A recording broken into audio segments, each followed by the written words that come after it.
Looking up at the stars and planets arrayed in the night sky, have you ever wondered how it's all put together? How our universe, our galaxy, our planet, ourselves, formed out of the chaos of the Big Bang? Scientists around the world have long wondered the same thing. With powerful telescopes, they've peered at the outer reaches of our universe and gradually assembled a picture of the earliest moments of its history. But many mysteries remain. With the help of hundreds of scientists from many nations, we've assembled a powerful new scientific machine that will help unveil some of the mysteries of the early universe. This machine is not like a telescope looking outward toward the vastness of space. It's more like a microscope looking inward at the minute universe contained within the protons and neutrons that make up most of matter. Scientists call this new and powerful microscope the Relativistic Heavy Ion Collider.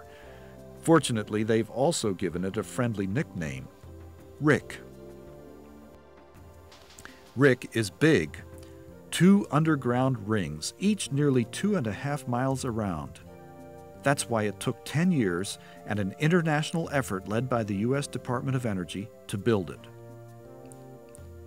To understand exactly what this new atomic microscope will do, let's start with its name, word by word. First, there's relativistic, a word Albert Einstein used to describe things that travel at nearly the speed of light. Nothing can move faster than light at 186,000 miles per second. Near this speed, according to Einstein, most energy used to accelerate an object goes not to increase its speed, but its mass.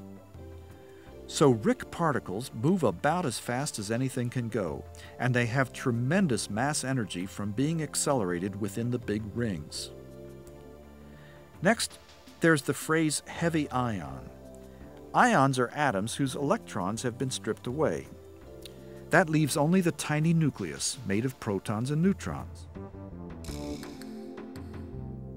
Many machines similar to RHIC accelerate single protons, which are nuclei of the lightest element, hydrogen.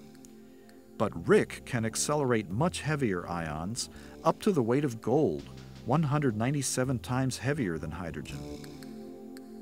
Lastly, there's the word collider. RHIC will bring together those speeding heavy ions in microscopic head-on collisions. The ions form a thinned-out stream of gas in bunches circulating in opposite directions inside the RHIC rings, one ring for clockwise bunches and one for counterclockwise. At up to 6 points around the ring, the bunches are directed toward each other so collisions can occur. It all happens very fast, so thousands of collisions can take place each second. This animation shows representative single ions within the bunches. The ions appear flattened by another relativistic effect predicted by Einstein.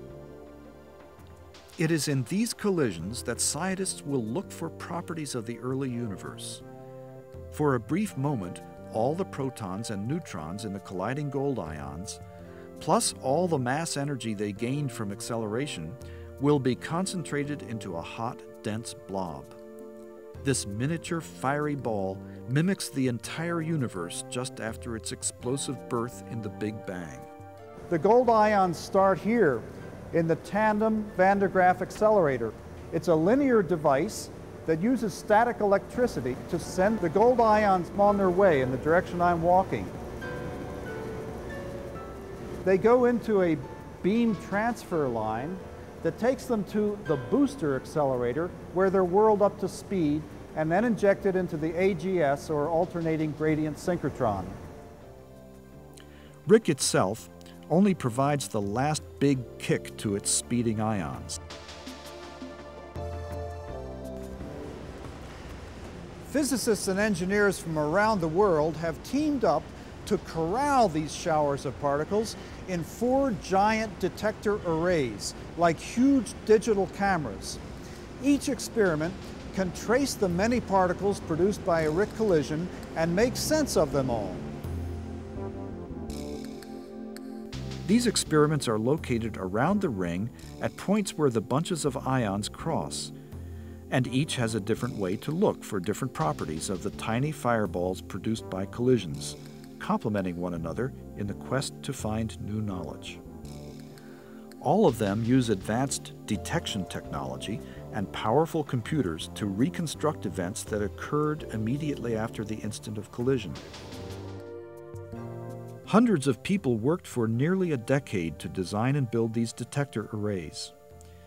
Here you see one of them in a film made of pictures taken once each minute during assembly. More than 400 physicists and engineers worked on each of the teams that built the two largest detectors, STAR and Phoenix. The teams for the two smaller detectors, Brahms and Phobos, each have dozens of members. Even as the 4 experiments took shape, others took care of all the technical infrastructure that makes RHIC collisions possible. Builders, welders, electricians, and other skilled craftsmen constructed RHIC's rings with the high precision needed for the task. What will be revealed as the data come in is anyone's guess. So little is known, it's difficult even to speculate what we may find out. And that's what makes it so exciting.